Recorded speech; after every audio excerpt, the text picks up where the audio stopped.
Well, yeah, the reason why the world is corrupt, in a way, the reason why the world is corrupt and bad and stupid and without proper guidance, the reason why the world is without proper guidance and without proper moral and philosophical and scientific education and guidance is simply because of the human program, which means how the brain works, how the human brain works.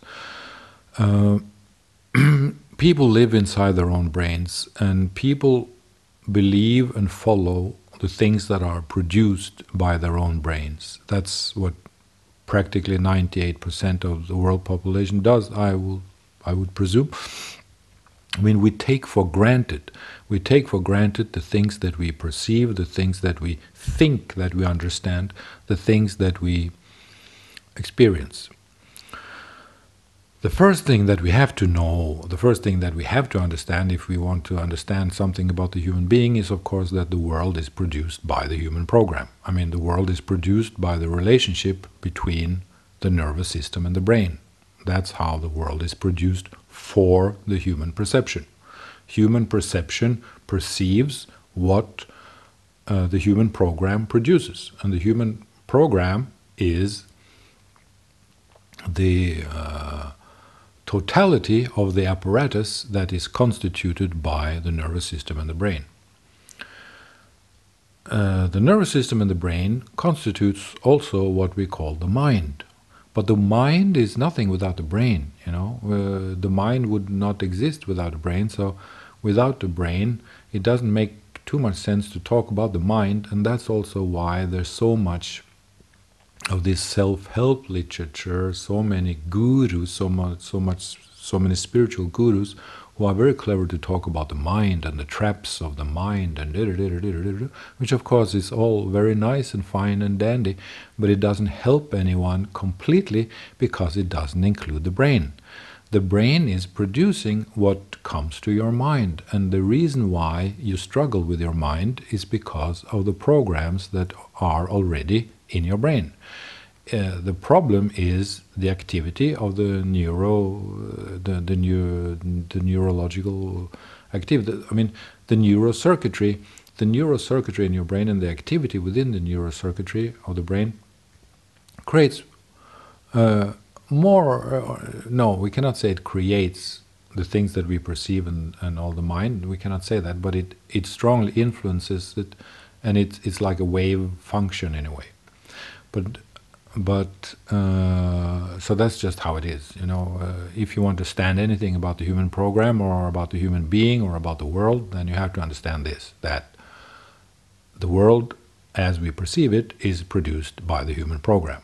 Everyone who has serious interest in science or brain research or whatever, they will know that and they will understand that. And this is why spiritual gurus talk about the mind. This is why Buddhism is very popular, because Buddhism talks about the mind, you know, the mind traps, you know, all the things that we have in our mind, desires, illusions, delusions, self-delusions, ego, the production of our ego and all these things. But they, of course, if you want to fight with your mind by vipassana meditation or insight meditation or whatever, fine, good luck. You will be busy until you die, you know. So the thing that you have to understand is that these things also comes from the brain, you know. I mean, the reason why you have problems in the mind is simply because there's stuff going on in your brain, you know. There are chemicals and there are electricity and there are activity within the neurocircuitry that constitutes all the signals that gets translated into what we see as our mental life, the movie that we see in a way. But the point that I started to make here, I mean, which is very interesting, because it's very interesting to understand, or it's worthwhile to understand something about this, that the reason why the world is corrupt is because of the human program. The word corrupt is very difficult, but let's use the word. I mean, what made it possible for Hitler to come to power in Germany? Well, the thing that made it possible for Hitler to become Hitler is the human program. It is the way that Hitler himself believes in the things that he experiences within his own mental reality, right? Which means that he's a victim of his own brain. He takes for granted the things that his mental program is producing for him and presenting for him and delivering to his perception.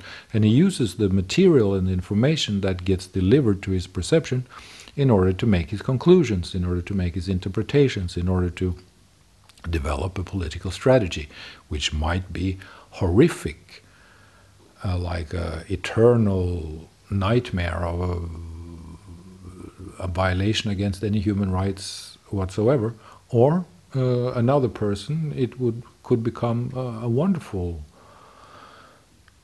political approach.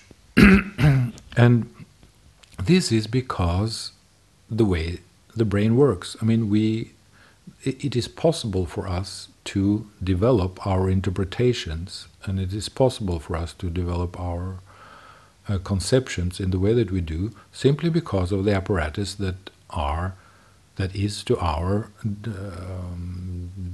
disposal. I mean, it is available.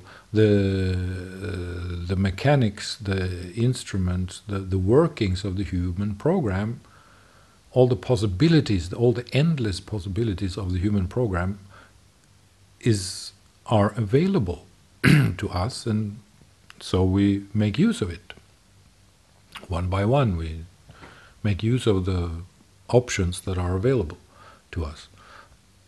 And the reason why corrupt people get corrupt is because because of the way that the brain works.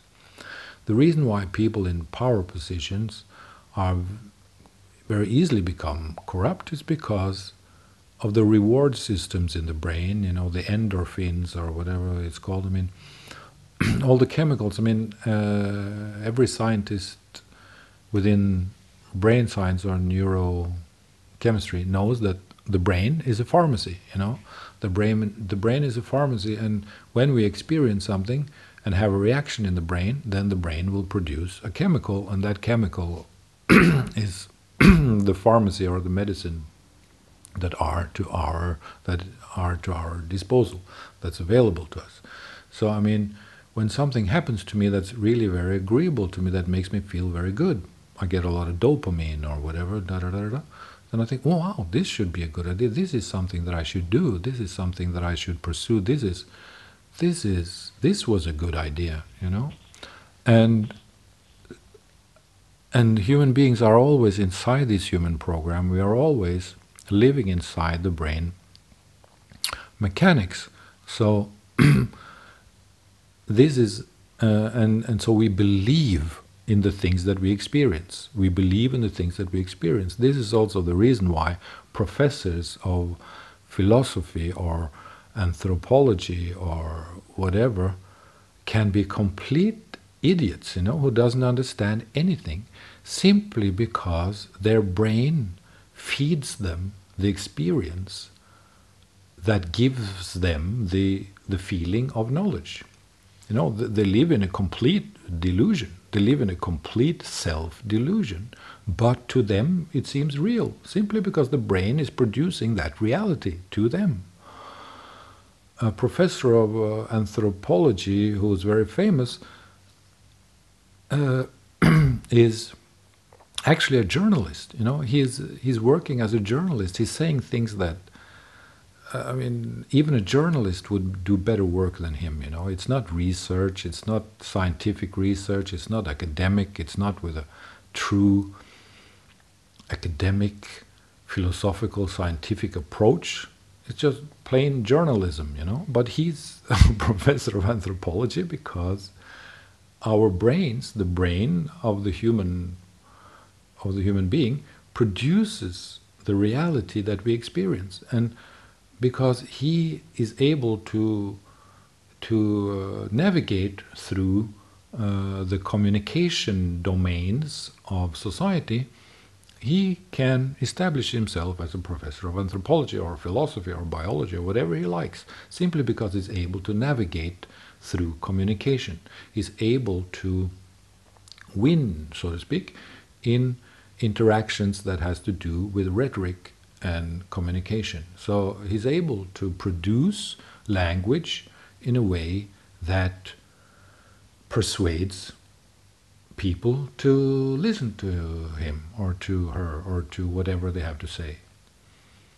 And that may be the thing that they convey or expose or communicate might be complete rubbish and faulty science, or it can be just plain stupid, kitschy journalism, or it can be true scientific research. It could be quality work within a scientific academic approach.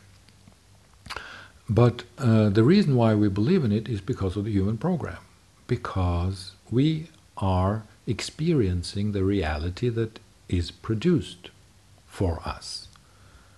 As human beings, we experience the reality that is produced by the human program. And we cannot see that until we identify ourselves out of that reality. I mean, you have to look at yourself from a bird's eye perspective. You have to remove yourself from the reality that you live in order to see the reality that you live in as a program, as an algorithm, as a program, as a perceptual machine, as a movie, so to speak, as a photograph, as a 3D virtual reality.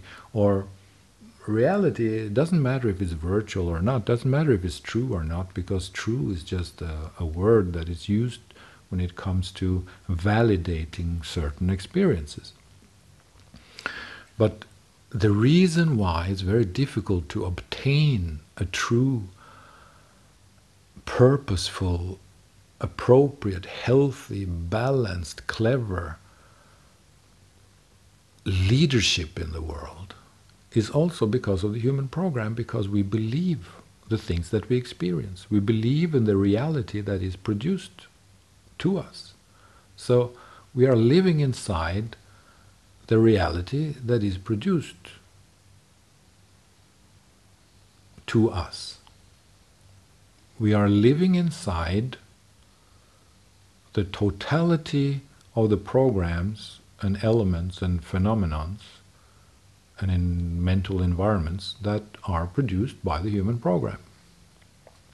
So you could also say that, Immanuel Kant said that, there are like space and time, right? That they exist, there's space and time, and space and time is something fundamental outside of the human being, and we see the world through that. But you could also say that space and time is, of course, in a certain sense, produced by the human program. It's a spatial. The brain, through the last 50 million years, has learned that in order to make this species or this organism to survive, we must have a spatial experience, and the experience of space, the experience of our own existence in space, is also something that constitutes our experience or our perception of time, because we exist in space in a duration, and that duration, the duration of the experience of perception, constitutes our feeling of time. And there are many things to say about that. Doesn't really matter. The thing that I wanted to say is that it's really, really, really very healthy and helpful for people to try to distance themselves, or it's healthy for us to distance ourselves from the reality within which we live, because we have to see it from the outside, right? If we don't see it from the outside, then we are marionettes, then we are actors in a drama that the human program has produced. So instead of being the actor, we should become the director or the producer. We should have a hand in the decisions of how the movie is going to unfold. It's so obvious now that the world needs leadership, Europe, the big problems of Europe, and how now the ECB and IMF, the European Central Bank, and all this is really trying to save the euro by presenting all these help packages that will make it impossible for countries to leave the eurozone in the near future, and the problems in America is, I mean, it's a disgrace. You know, it's a disgrace to see. I mean, it's embarrassing. You know, it's embarrassing to see that what the things that happen in America, especially with violence and gun violence and the police violence, of course, too. But I mean, and the leadership, you know, the complete blind leadership of people who are in position simply because they are narcissists. You know, they cannot see themselves.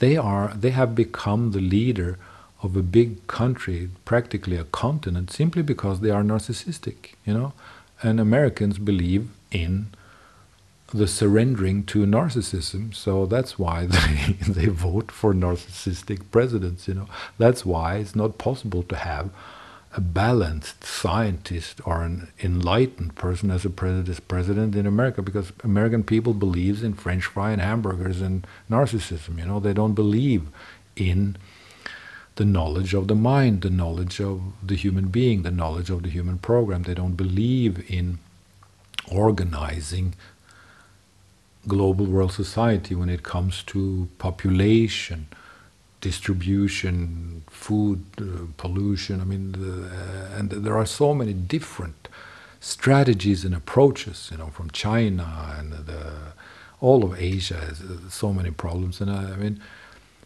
it just occurred to me that it doesn't really make sense anymore to despair over this situation, because now it's really bad. Now it's really bad.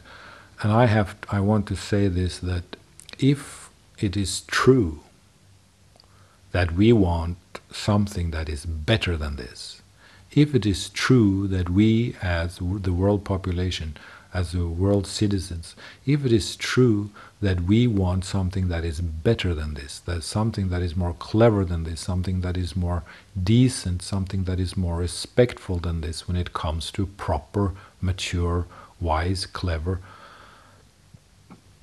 enlightened leadership. If it is really true that we are actually meaning that we want something that we can accept as good enough. It doesn't have to be perfect. Doesn't have to be perfect. Nothing's perfect. It doesn't have to be the new world order. It doesn't have to be a dream come true of global world society. That will never happen. But if it is true that we really want something that is better than this, then we have to see the human program, and we have to demand and expect, we have to demand and order the leadership to understand scientific things about when it comes to how we people produce concepts and how we attach to them. We have to demand that our leadership has a certain amount of knowledge, because if they are completely ignorant and stupid, then we will get the world that we are starting to see. And we simply need a firmer hand in guidance and leadership that can unite people, and also that can unite people in the wish for a better world, that can unite people in the desire for a more respectful global world society. And in order to get that, we need people who can communicate things that the world needs. And we need leadership, we need management, we need common sense, we need knowledge. It's simply just not enough to have a war of words, a rhetoric, a battle of rhetorics. You know, it's just not enough. And it's not enough to be able to vote between one idiot and another idiot. It's not enough. We need more knowledge. We need professional scientists, philosophers, mature leaders to enter the arena of leadership and public communication. Same as the philosopher Plato said 2,000 years ago, that the people who should run the state, the people who should be taking care of government, are the old and wise, or at least the clever ones, not the people who are there because they're opportunistic. And the reason why they're opportunistic is, as I've said before, a little bit I mentioned in this talk, it's because of the human program too. It's because of the pharmacy in the brain. It's because the brain rewards experiences that we feel are very beneficial to us. I mean, this talk is a mess of too many things coming together, but I want to get through this point. We need more knowledge. We need more professional, true, mature knowledge and understanding in world politics, and we cannot get that if we don't take a look at the human program and see how is it that we develop our attachments to ideas. How is it that we develop our ideas in the first place? How is it that we come blind to our own attachment to these ideas? How is it that we become so firm believers in language games, in language? I mean, how is it that we are like this? Well, we are like this because of the human program. And okay, all right, then what do? Okay, then we have to include this knowledge in our leadership, and also we have to do the things that we would have to do anyway, with or without the knowledge of the human program, with or without self-knowledge. We would simply have to address the most important issues of today, which is overpopulation, pollution, economic imbalance, ideological warfare, ideological conflict, blind attachment to religious and ideological and political beliefs, diseases, epidemics, pandemics, whatever. I mean, there must be a central agency in the world that is supposed to develop knowledge, and a knowledge that can serve as an information base for the world, for political leadership, and for citizens, for everyone. We should have a world senate, as I've said 1,000,000 times before. This world needs a world senate that can function the way that the United Nations is supposed to function, but of course it doesn't. The United Nations is just a joke. The United Nations is a guarantee for salary for the people who are employed by the United Nations. In order, if I allow myself to be a little bit naughty, because I mean, right? Yeah, well, whatever. But what we need is a World Senate who can function as a central agency, same as the United Nations or the WHO, but which is much bigger and much stronger than United Nations, much bigger and much stronger than the little helpless WHO. I mean, it must be a real institution full of true scientists, philosophers, and researchers who come to results and conclusions that can feed the decisions and the directions of the political leadership, and that can feed information to the general public. We need common sense, we need knowledge. All right, well, this talk was like this. I just wanted to make 2 points. The 2 points, the 2 conclusions are like this. The reason why the world is in trouble is, and the reason why the reason why people are corrupt, the reason why the world is in trouble, the reason why we get bad leadership, and the reason why it's possible that the world can become what it has become and what it has been, culturally, that reason is the human program. And it is time that we address it, and it's time that we take a look at it. That is the first point, the first conclusion. The second point, the second conclusion is that we need more knowledge about this, and we have to put that knowledge and the demand for that knowledge into society. We have to make it a part of public life. We have to make this demand a part of public media. It should be a part of the global world society's dialogue and debate and talk and reflection about how we can improve ourselves, how we can take responsibility for building a better world. Yes. Okay. Thank you. And sorry if I said something really bad during it. Thank you.